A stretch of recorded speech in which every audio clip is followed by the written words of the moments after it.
Notre secours est dans le nom du Seigneur qui a fait le ciel et la terre. Je vous avais parlé de cette roue du récit qui s'emballait, qui avait fini par dérailler. Maintenant, on arrive de la fin du livre des juges. Préparez-vous, elle va exploser en cours de route.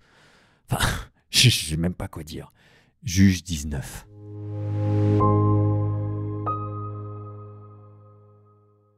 En ces jours-là, il n'y avait pas de roi en Israël.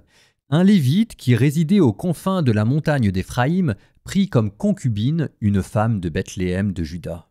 Sa concubine se fâcha contre lui, puis elle le quitta et revint à la maison de son père, à Bethléem de Juda, où elle séjourna 4 mois entiers. Son mari partit la retrouver pour parler à son cœur et la ramener. Il avait avec lui son serviteur et 2 ânes. Sa concubine le fit entrer dans la maison de son père. Le père de la jeune femme le vit et, tout joyeux, vint à sa rencontre. Son beau-père, le père de la jeune femme, le retint et le Lévite resta chez lui pendant 3 jours. Ils mangèrent, burent et passèrent la nuit en cet endroit. Le 4e jour, ils se levèrent de bon matin et le Lévite se disposait à partir quand le père de la jeune femme dit à son gendre « Restaure-toi en mangeant un morceau de pain, vous partirez après. » Ils s'assirent tous les deux, mangèrent et burent ensemble. Alors le père de la jeune femme dit à son gendre « Je t'en prie, passe encore la nuit, que ton cœur soit content. » Comme l'homme se levait pour partir, il céda finalement à l'insistance de son beau-père et passa une autre nuit en cet endroit. Le 5e jour, il se leva de bon matin pour partir. Mais le père de la jeune femme lui dit « Restaure-toi, je t'en prie, et attardez-vous jusqu'au déclin du jour. » Ils mangèrent tous deux.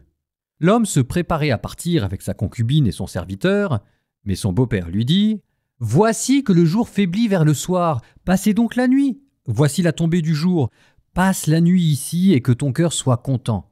Demain, de bon matin, vous prendrez la route et tu regagneras ta tente. » Mais l'homme ne voulut pas passer la nuit. Il se leva et partit. Il arriva en vue de Jébus, c'est-à-dire Jérusalem. Il avait avec lui 2 ânes bâtés, ainsi que sa concubine et son serviteur. Quand ils furent près de Jébus, le jour avait beaucoup baissé. Le serviteur dit à son maître « Allons, faisons un détour vers cette ville de Jébuséens, nous y passerons la nuit. » Son maître lui répondit « Non, nous ne ferons pas un détour vers cette ville étrangère où il n'y a aucun fils d'Israël.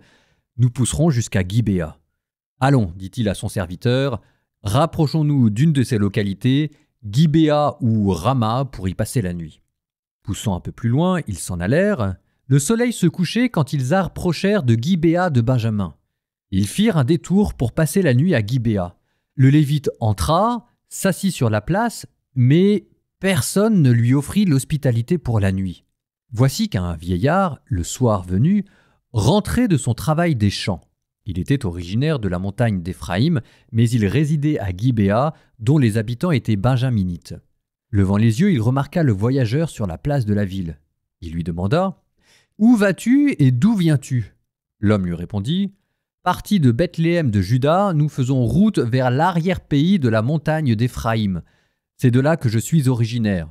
Je me suis rendu à Bethléem de Juda et je retourne dans ma maison.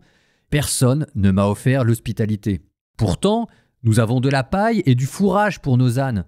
J'ai aussi du pain et du vin, pour moi, pour ta servante, et pour le jeune homme qui accompagne tes serviteurs. Nous ne manquons de rien. » Le vieillard dit alors « Sois en paix. Laisse-moi pourvoir à tous tes besoins, mais ne passe pas la nuit sur la place. » Il le fit entrer dans sa maison et donna du fourrage aux ânes. Les voyageurs se lavèrent les pieds, ils mangèrent et ils burent. Pendant qu'ils se restauraient, des hommes de la ville, de vrais vauriens, cernèrent la maison. Ils frappèrent à coups redoublés contre la porte et dirent au vieillard propriétaire de la maison « Fais sortir l'homme qui est entré chez toi, pour que nous le connaissions. » Le propriétaire de la maison alla au-devant d'eux et leur dit « Non, mes frères, non, ne faites pas le mal. Après que cet homme a été reçu dans ma maison, ne commettez pas cette infamie. Voici ma fille, qui est vierge. Je vais la faire sortir. Abusez d'elle, faites avec elle ce qui vous semblera bon, mais ne commettez pas contre cet homme un acte infâme. » Les hommes de la ville ne voulurent pas l'écouter. Alors le Lévite saisit sa concubine et la leur amena dehors. Ils s'unirent à elle et s'en amusèrent toute la nuit, jusqu'au matin. Quand vint l'aurore, ils la relâchèrent. Comme le matin approchait, la femme s'en vint tomber à l'entrée de la maison de l'homme chez qui était son mari, et elle resta là jusqu'à ce qu'il fît jour. Au petit matin, son mari se leva, ouvrit la porte de la maison, sortit pour reprendre sa route. Voici que sa concubine gisait à l'entrée de la maison, les mains sur le seuil. « Lève-toi, lui dit-il, et partons. » Pas de réponse. Il la mit sur son âne, partit et rentra chez lui. Une fois arrivé dans sa maison, il prit un couteau, saisit sa concubine, la dépeça, membre après membre, en 12 morceaux qu'il envoya dans tout le territoire d'Israël. Quiconque voyait cela disait « Jamais ne s'est fait, jamais ne s'est vu un crime aussi affreux depuis le jour où les fils d'Israël sont montés du pays d'Égypte jusqu'à ce jour. » Le Lévite avait donné cet ordre à ses messagers « Vous parlerez ainsi à tous les hommes d'Israël. Un crime aussi affreux a-t-il jamais été commis depuis le jour où les fils d'Israël sont montés du pays d'Égypte jusqu'à ce jour? Réfléchissez, tenez conseil et prononcez-vous. » Mon Dieu que c'est glauque. Moi, vous savez, je me dis que c'est quand même vous qui avez choisi la bonne part. Vous à écouter et moi à commenter. Mais comment vous voulez commenter ça? Je me souviens d'un de mes professeurs d'exégèse qui disait « Quand un meurtrier tue une femme, c'est un fait sordide. Quand il la coupe en 12, ça devient un geste prophétique. » Et de fait, il avait raison. Alors il faut bien le comprendre. C'est-à-dire que c'est tellement horrible cette affaire que si jamais vous vous focalisez uniquement sur cette femme découpée en 12, vous passez à côté de ce que veut dire le récit. Enfin, on n'en est plus à ça près. Il faut aller jusqu'au bout. Enfin, entre le Lévite qui donne sa femme, celle qui se fait ensuite violer pendant toute la nuit, ensuite le Lévite qui la remet comme un baluchon sur son âne pour ensuite la découper en 12, c'est quoi le plus horrible? Enfin, tout est fait pour vous choquer. Donc si vous êtes choqué, c'est normal qu'il ait en fait fait exprès de vous choquer pour vous tirer de votre torpeur, comme s'il vous disait « C'est maintenant que vous vous réveillez, il aura fallu que l'on dépaisse une femme en 12 pour que vous soyez choqués. » Alors, on en est à 19 chapitres, il y a déjà eu des massacres et des anathèmes sans nom et c'est uniquement maintenant que vous vous réveillez. Celui qui a le cœur horrible, c'est pas celui qui a rédigé ce passage, c'est nous. Est-ce que Dan, c'était moins choquant, qui avait massacré une ville entière?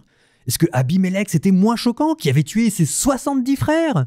Moi, je me souviens, la première fois que j'ai lu ce passage-là, c'est uniquement au récit de cette femme découpée en 12 que j'ai sorti mon livre et puis je fais « Oh, mais qu'est-ce que je suis en train de lire ?» C'était avant qu'il fallait que je me réveille aussi. Tout est fait pour vous choquer, donc c'est normal que vous soyez choqués. Ça commence bien, ça commence par une scène domestique, où en plus on est en train de se rabibocher. Avec une histoire d'amour, on se dit « Tiens, on est en train de sauver un couple ». Et ce prologue bucolique qui rend le contraste d'autant plus violent, avec ces lois de l'hospitalité qui étaient sacrées, avec un viol collectif, avec l'apparente indifférence du Lévite qui en plus sort un couteau de boucher pour la dépecer, tout est fait pour vous choquer. Et la morale de cette affaire, c'est que ça met le doigt sur une vérité morale, c'est que les Israélites en ce temps-là étaient devenus non seulement comme les nations environnantes, mais même pire que les nations environnantes. Souvenez-vous déjà Sodome et Gomorrhe avec les lois de l'hospitalité brisées et un viol. Et là encore, Sodome et Gomorrhe, cette fois-ci, c'est Israël. Cette femme qui est dépecée, c'est quoi? C'est le symbole de la perversité qui maintenant habite dans le cœur d'Israël et que le Lévite dépaisse pour montrer, preuve à témoin, toutes les tribus d'Israël. Voilà ce que vous êtes devenus. Cette cruauté que je vais révéler aux yeux de tout le monde avec mon couteau, il faut que le monde sache que c'est ce que vous êtes devenus. La cruauté que subit cette femme, c'est celle qui habite votre cœur. Et je vais la mettre devant vos yeux. Alors maintenant qu'on a parlé de ce qui choque le plus, peut-être qu'on peut revenir au début de notre chapitre. Par quelle phrase ce récit avait-il commencé? Par une phrase qui n'a l'air de rien, mais que nous venons d'entendre et qui devient ici d'une cruauté sans nom. En ces jours-là, il n'y avait pas de roi en Israël. Il n'y avait pas de roi en Israël. Bonne ou mauvaise chose?